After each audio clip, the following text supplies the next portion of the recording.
안녕하십니까, 조현욱입니다. 자, 이제 이번 시간부터 우리가 법령 볼 차례죠. 자, 이제 우선 수업 들어가기 전에 잠깐만 이제 설명을 하고 들어가도록 하겠습니다. 우리가 지금까지 공부했던 게 어떤 거였죠?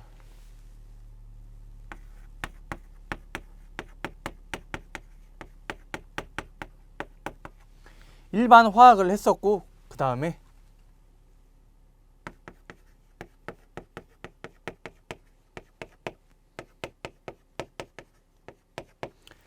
화재와 소화를 했었죠. 그리고 이제 다음에 가장 중요한 위험물의 성질,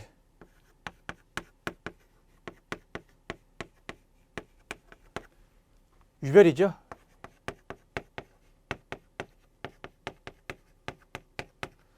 유별 성질 취급 방법을 우리가 봤을 겁니다. 그리고 이번 시간부터 우리가 볼 게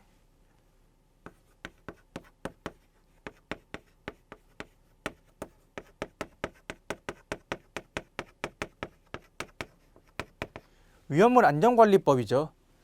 여러 가지 자격증이 전부 다 이렇게 법에 대해서 조금씩 나옵니다. 자, 그런데 우리가 이제 법령이라고 해서 포털 이런 데 검색해 보시면 나와요. 아니면 법제처에다가 검색을 해 보셔도 나오는데, 위험물 안전관리법이라고 치면 위험물 안전관리법, 그리고 안전관리법 시행령, 그리고 위험물 안전관리법 시행규칙까지 법이 세 개가 나와 있습니다. 거기에 대한 내용을 우리가 이제 요약을 해서 이제 공부를 해야 되죠. 그런데 우리 위험물 과목은 어떻게 되어 있습니까? 첫 번째 과목이 일반화학, 두 번째 과목이 화재와 소화, 그리고 세 번째 과목이 위험물의 유별 성질 이렇게 나와 있죠. 그러면 얘는 뭐냐? 화재와 소화 또는 위험물의 유별 성질에 따른 위험물 안전관리법, 여기에는 저장, 취급 이런 기준, 그리고 관계 법, 벌칙, 그리고 제조소 등별로 설치해야 될 각종 설비에 대해서 나와 있습니다. 그래서 보통 여기 있는 내용이 위험물의 유별 성질과 같이 엮어서 나오는 경우도 있고, 아니면 화재와 소화 파트에서 나오는 경우도 있습니다. 그래서 이 위험물 안전관리법이 우리가 위험물 기능사, 산업기사, 기능장이 있죠.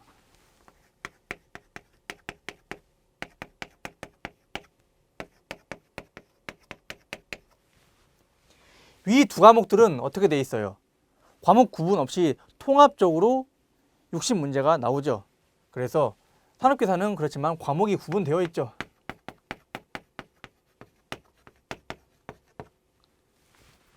얘네들은 구분이 없습니다.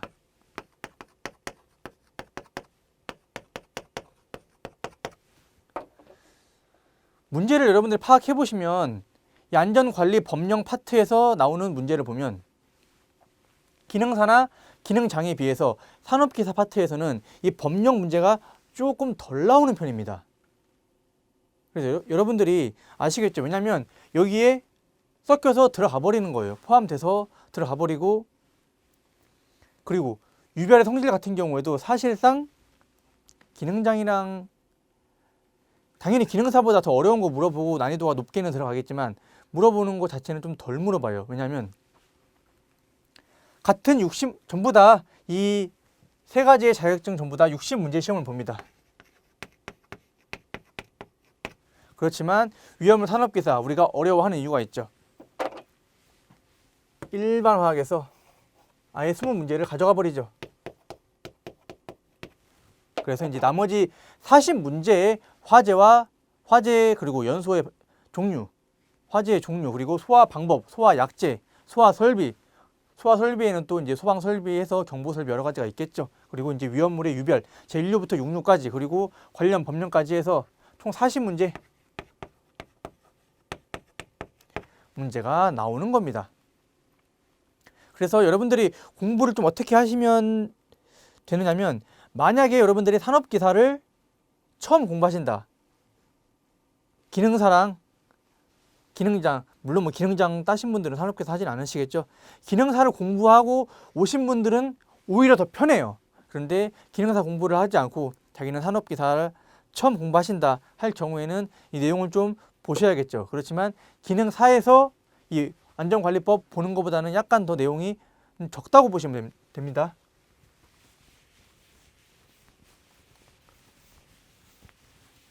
자, 그렇다고 우리가 이 내용을 무시할 정도는 아니죠. 한마디로 이쪽 과목은 전부 다 암기 과목이에요. 암기인데 단순 암기입니다. 단순 암기에다가 수치 위주. 참 이제 관련된 법령에서 많은 수치가 나오는데 그 수치를 중점적으로 여러분들이 전부 다 암기를 해주셔야 됩니다. 자, 이제 그러면 내용 들어가도록 하겠습니다. 용어부터 봐야 되죠. 각 이런 위험물 안전관리법을 뿐만 아니라 여러 가지 법이 처음에 목적이 나오고 1조에 2조에 정의가 나오죠. 그래서 위험물 안전관리법도 역시 정의에서 설명을 해요. 우리가 정확하게 알고 있어야 됩니다. 우리가 그냥 지금까지는 위험물 하면 그냥 그 잘 타는 물질, 안 그러면 그냥 1류부터 6류에 나왔던 물질, 위험한 물질이라고 우리가 알고 있었죠. 그렇지만 이제 우리가 이제 시험을 봐야 되니까 정확한 정의를 알고 있어야 됩니다. 그래서 위험물이란 뭐예요? 인화성 또는 발화성 등의 성질을 가지는 것으로 누가 정하는? 대통령령으로 정하는 물품을 말해요. 그래서 실기에서는 정말 가끔씩 이 정의 자체를 쓰라고 하는 경우도 있고 필기에서는 물어봐요. 그러면 어떤 말이 꼭 들어가야 됩니까? 인화성, 발화성, 그리고 누가 정한다? 대통령령으로 정하는 물품이다. 이 말이 꼭 들어가야 됩니다. 그래서 우리가 위험물에 대한 정확한 정의를 이제 알 수가 있겠죠. 제조소는 뭡니까? 위험물을 제조할 목적으로. 이 말이 또 중요하죠. 포인트는 지정 수량 이상의 위험물을 취급하기 위하여 허가를 받은 장소. 사실 이제 위험물의 정의 넘어서 이제 제조소, 저장소, 취급소의 정의까지는 잘 물어보지는 않아요. 그런데 여러분들이 한 번 정도만 읽어보시면 전부 다 이제 무슨 의미인지 알 수가 있겠죠.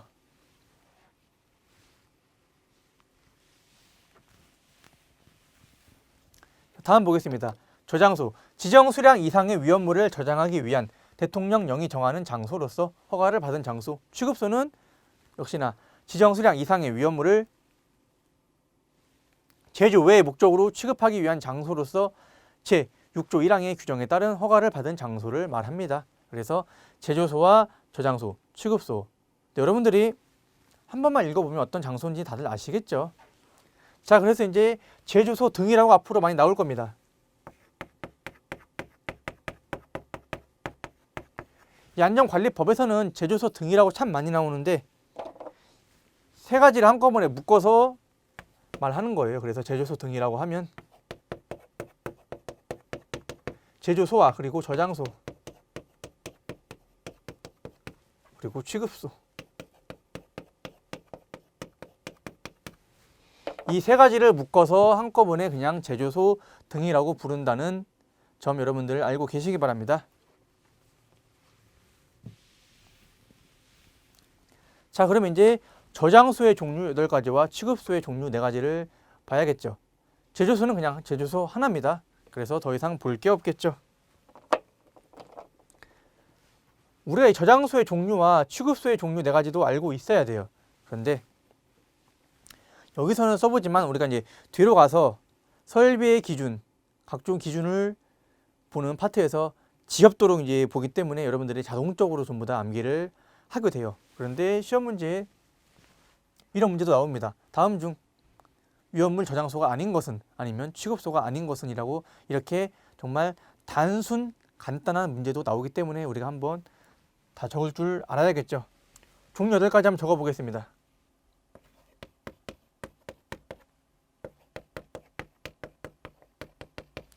위험물 옥내 저장소가 있죠. 그리고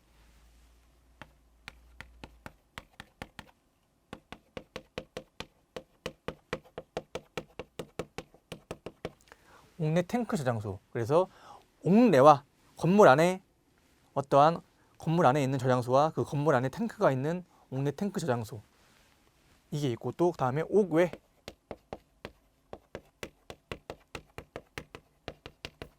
그냥 건물 밖에 펜스 쳐놓고 위험물을 쌓아놓는 아니면 그냥 쌓아놓는 경우도 있겠죠. 이렇게 바깥에 저장하는 저장소, 다음에 5개 탱크.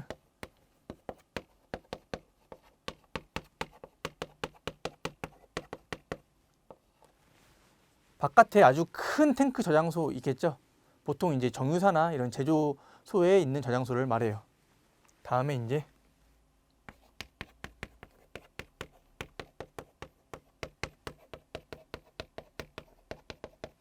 지하 탱크 저장소, 그 다음에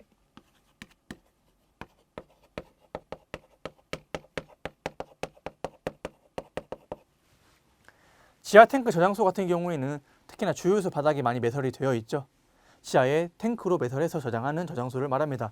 이동 탱크 저장소는 주유소 차라고 생각하시면 되겠죠. 왔다 갔다 하는 차량 등에 올라타 있죠. 저장소 큰 거 하나, 그것을 말합니다. 그리고 이제 간이 탱크.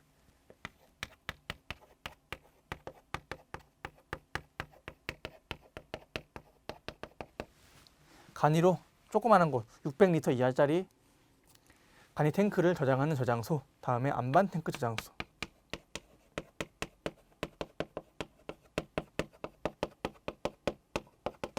여러분들이 이거 따로 이렇게 암기를 안 해주셔도 공부하다 보면 자동적으로 암기가 돼요.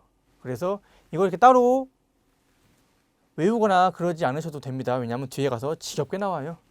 다음에 취급소 종류 4가지.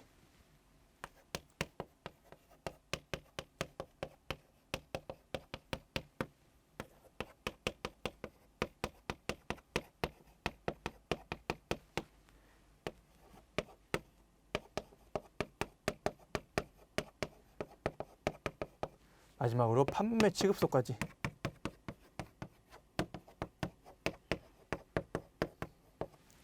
그래서 제조소 등이라고 해갖고 제조소와 저장소, 취급소를 우리가 봤죠. 그래서 이 저장소와 취급소의 종류 여러분들이 알고 계셔야 됩니다. 단순 시험 문제에 이게 무엇인지 이렇게 물어보는 경우도 있기 때문에 여러분들이 잘 알고 계셔야 돼요.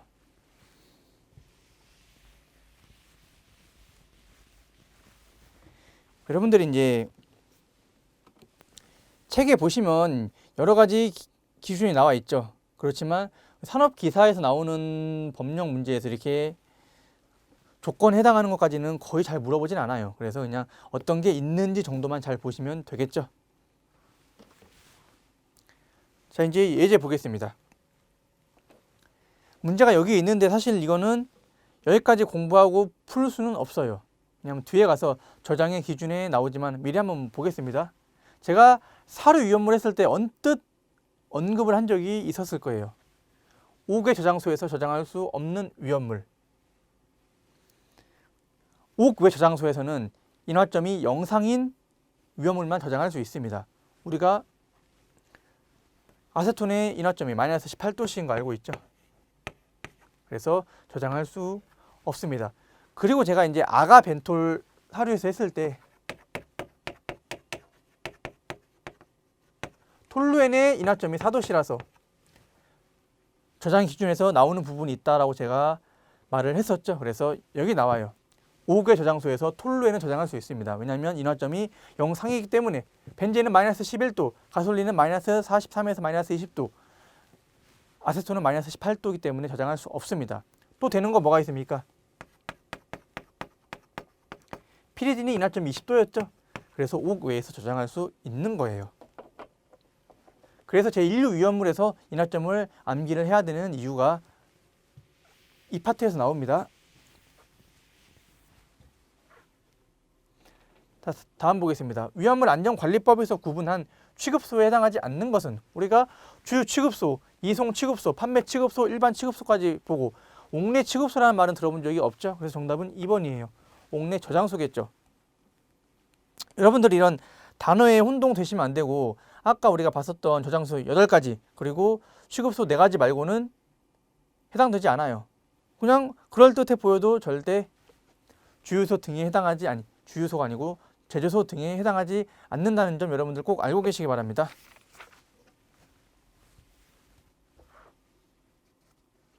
자, 이제 그러면 하나 보겠습니다. 위험물 안전관리법 적용 제외 대상이 있어요. 혹시나 문제에서 항공기로 위험물을 옮긴다, 선박으로 옮긴다, 안 그러면 철도 및 궤도로 옮긴다라고 나오면 우리가 이제 지금까지 배우고 앞으로 이제 배울 위험물에 대해서 여러 가지 기준이 있겠죠. 모든 법에 적용을 받는다, 안 받는다. 위험물 안전관리법에서 적용한 이런 법에 적용을 받지 않겠죠. 그래서 이 세 가지 잘 보시면 돼요. 문제에서 단순히 그냥 항공기 선박 이렇게 물어보진 않아요. 그냥 항공기 선박 뭐 철도로 옮긴다 이렇게 물어보고 추가로 하나 더.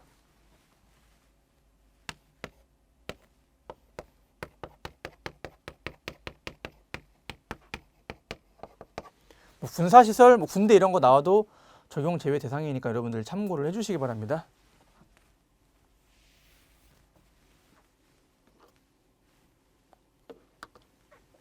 여기서부터는 이제 쭉 읽으면서 한번 보겠습니다.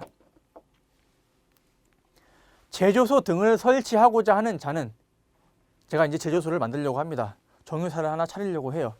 그럴 경우에는 어떤 거를 누구한테 시도지사의 허가를 받아야 한다. 그래서 이 주체가 중요해요. 이 모든 법이 좀 약간 주체가 중요합니다.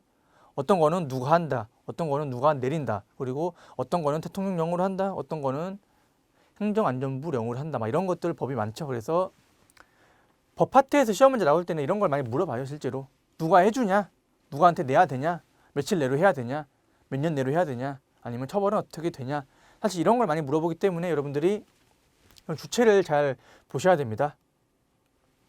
다음 보겠습니다. 제조소 등의 위치 구조 또는 설비의 변경 없이 위험물에 나오죠. 품명, 수량 또는 지정 수량의 배수를 변경하고자 하는 자는, 이게 중요하죠. 조건이 뭐였습니까? 위치 구조 설비의 변경 없이 품명, 수량, 지정 수량, 배수를 변경하고자 하는 자는 변경하고자 하는 날에 며칠 전까지, 사실상 제일 중요한 게 이겁니다. 1일 전까지 누구한테? 시도지사에게 신고해야 된다. 다시 한번, 위치나 구조 아무 변경 없이 그냥 단순히 품명, 수량, 지정 수량, 배수를 변경하고자 할 때는 하루 전까지만 시도지사에게 신고하면 되는데, 가장 많이 물어보는 게 이 날짜를 물어봅니다. 며칠 전까지 해야 되냐. 그래서 여러분들 이 날짜는 여러분들 꼭 기억해 주시기 바랍니다. 시험 문제 잘 나와요. 그리고 어차피 똑같은 한 문제죠. 이런 거 틀리면 여러분들 마음이 쓰립니다. 그래서 꼭 여러분들 잘 봐주셔야 돼요.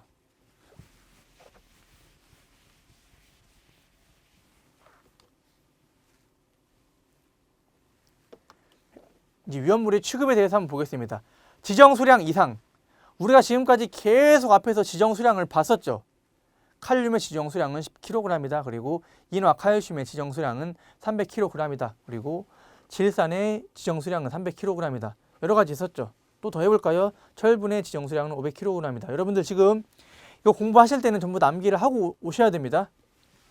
보겠습니다. 지정 수량 이상은 어디서 취급을 해야 돼요? 제조소 등에서 취급을 해야 되고, 위험물 안전관리법에 적용을 받아요. 그리고 지정 수량 미만일 경우에는, 이것도 중요하죠, 시도 조례에서 정한 그런 이제 규칙, 그 법에 의해서만 적용을 받습니다. 그래서 우리가 지금 보고 있는 위험물 안전관리법은 전부 다 뭐다? 지정 수량 이상일 경우에 적용을 받는 거겠죠. 그래서 뒤로 갈수록 아주 여러 가지 조건, 뭐 기준이 나올 겁니다. 전부 다 뭐다? 지정 수량 이상일 때 이러한 법의 조촉을 받겠죠. 지정 수량의 배수 보겠습니다. 1 이상이면 위험물 안전관리법에 적용을 받는다. 그래서 여러분들이 잘 보셔야 돼요. 제가 지금 제조소를 만들었습니다. 그런데 칼륨을 5kg, 그리고 휘발유,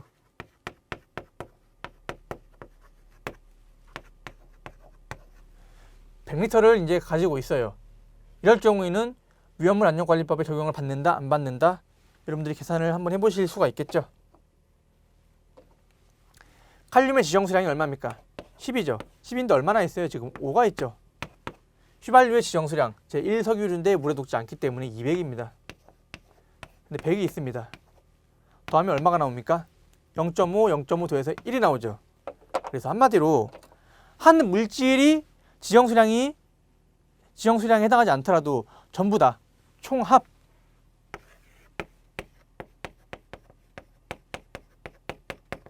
총합이 1 이상이 되면 위험물 안전관리법에 적용을 받는다는 소리입니다. 그래서 여러분들이 이 3번의 의미를 여러분들 잘 생각을 해주셔야 돼요.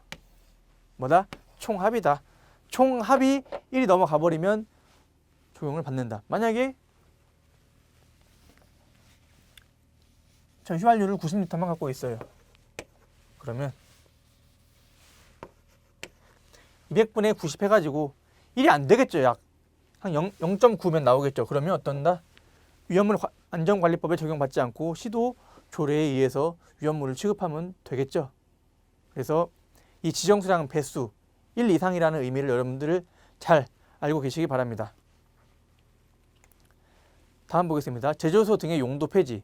용도 폐지는 폐지한 날부터 며칠 이내, 14일 이내에 다 누구한테 신고해요? 시도지사에게 신고를 하죠. 앞에서 뭐가 나왔습니까? 품명, 수량, 지정수량 배수를 변경하고자 할 때는 1일 전까지 신고하고 용도 폐지할 경우에는 14일 이내에 신고를 해야 되죠. 그래서 이 기간을 여러분들 꼭 잘 기억해 주시기 바랍니다. 많이 물어보고 이제 이것도 쌓이겠죠. 계속 쌓이다 보면 여러분들이 이제 헷갈려 할 수 있습니다. 그래서 잘 구분을 해 주시기 바랍니다.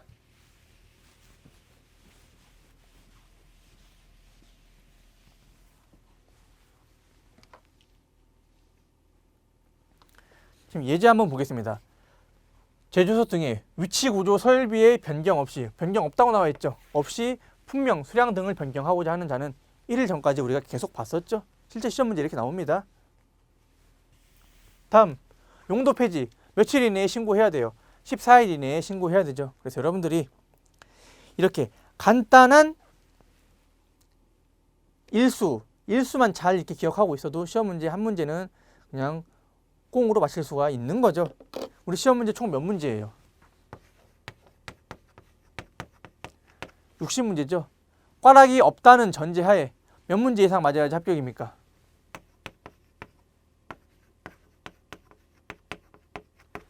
36문제 이상 맞아야지 합격이에요. 그런데 이렇게 단순하게 나오는 문제가 여러분들 생각하시기에 뭐 저렇게 쉽게 문제가 뭐 몇 개 나오겠어? 라고 하실지 모르지만 뒤로 가서 이제 한번 우리가 기출 문제를 보면 이렇게 단순하게 숫자만 알고 있으면 숫자만 알고 있으면 풀 수 있는 문제들이 꽤 많이 나와요. 적어도 10개 이상은 나옵니다.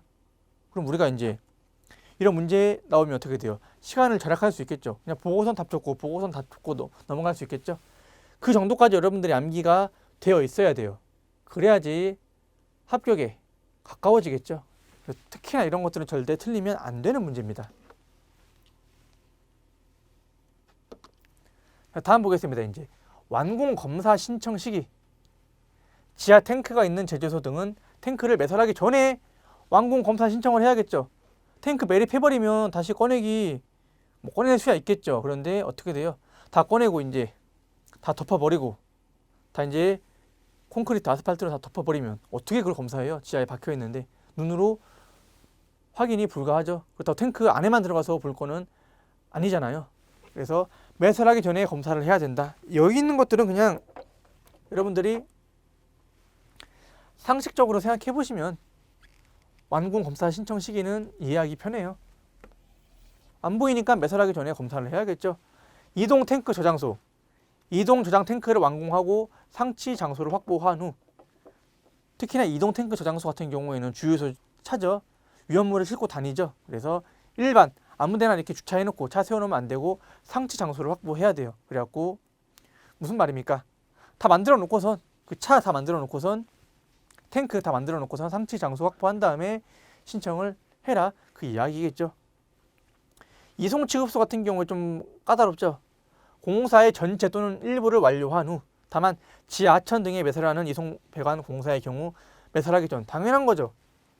매설 전에 검사를 해야겠죠. 그리고 이송 취급소 같은 경우에는 워낙 시설이 크기 때문에 전체 또는 일부를 완료한 후 검사를 받을 수 있다는 점 여러분들 참고를 해주시기 바랍니다.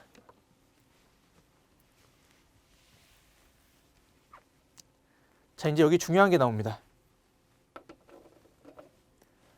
위험물 안전관리자. 우리가 지금 자격증 공부를 해가지고 주된 목적이 뭡니까? 위험물 안전관리자 하려고 자격증을 취득하는 거겠죠. 물론 자기 스펙을 더 쌓고 안 그러면 취업을 위해서 따시는 분들도 있지만 자격증 만든 목적은 당연히 위험물 안전관리자를 만들려고 이 자격증을 만들었겠죠. 그래서 보겠습니다. 선임 권자. 제가 자격증을 취득했어요. 그럼 누군가 저를 써줘야겠죠. 누가 써줍니까? 제조소 등의 관계인 어떤 위험물 제조소 사장님, 안 그러면 이런 안전관리자를 담당하는 그런 부서와 파트가 있겠죠. 그쪽에 있는 관계인이나 사장님, 대표가 이렇게 선임을 하겠죠. 선임 신고는 누구한테 한다? 소방본부장 또는 소방서장. 그래서 각 관할 소방서에 가서 선임 신고를 하시면 돼요. 소방서에 불 끄는 사람 소방관 아저씨만 있는 게 아니고 행정 보는 직원분들도 계시죠. 그래서 거기 가서 신청하시면 돼요. 해임 또는 퇴직 시 30일 이내에 재선임을 해야 돼요.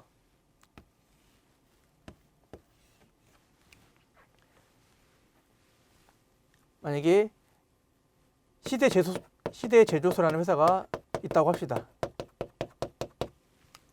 여기에 위험물 안전관리자로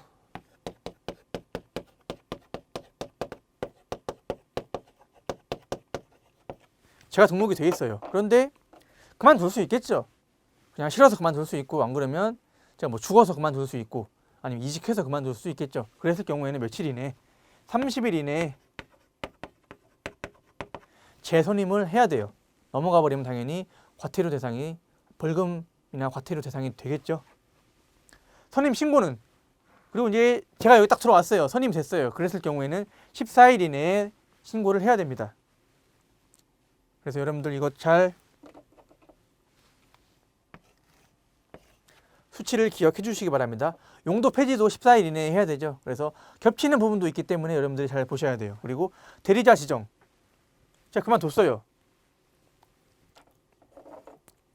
제가 아주 회사와의 관계가 좋아서 착해가지고 딱 그냥 저 이제 언제까지 근무하고 그만두겠습니다 하고서 이 말미를 주면 위험물 안전관리자를 구할 수가 있겠죠. 그런데 제가 갑자기 화나갖고 그냥 오늘까지 일하고 내일 저 그냥 그만둘래요 하고 그만뒀습니다. 그럼 회사는 어떻게 되는 거예요? 안전관리자가 없죠. 없는데 당장 이 직원이 관리자가 그만뒀으면 누군가를 또 뽑아야 될 거 아니에요. 그래서 그 시간이 있겠죠. 당장 뽑을 수가 없기 때문에 그 사이에 뭘 할 수 있다. 대리자를 지정할 수 있습니다. 그런데 대리자는 얼마를 30일을 초과할 수 없다. 그래서 30일까지만 되는 거죠. 그래서 30일 이내에 재선임과 대리자는 30일을 초과할 수 없다라는 점 여러분들 잘 기억을 해주시기 바랍니다. 참고로 여러분들 현재까지는 이 대리자 지정 30일 초과할 수는 없으나 대리자가 대리횟수죠. 대리횟수에 대한 제한은 아직 없어요. 그래서 그것도 이제 조만간 생기겠죠. 그래서 그 점도 여러분들 잘 알고 계시기 바랍니다. 그리고 선임 신고 태만했을 경우에는 200만 원 이하의 과태료에 해당되죠. 그럼 지금까지 나온 거 한번 보겠습니다. 앞에 나왔던 우리가 이제 예제에 나왔던 품명 수량 변경했을 경우 변경했을 경우에 1일 전까지 용도 폐지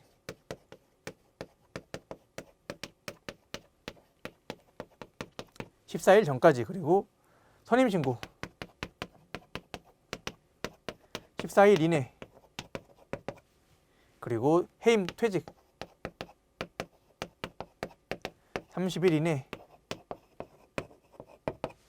그리고 마지막으로 대리자 30일 초과할 수 없다. 한마디로 30일까지만 된다는 소리죠. 자, 그러면 여러분들 여기까지 하고 이제 뒤에 나와 있는 1인의 안전관리자를 중복하여 선임할 수 있는 경우 같은 경우에는 한번 읽어보시면 됩니다. 산업기사에서는 이렇게까지 자세하게 들어가는 경우는 잘 나오지는 않아요. 자, 그러면 이제 이 일수 잘 기억하시고 여러분들 잠깐 쉬었다가 이어서 하도록 하겠습니다. 수고하셨습니다.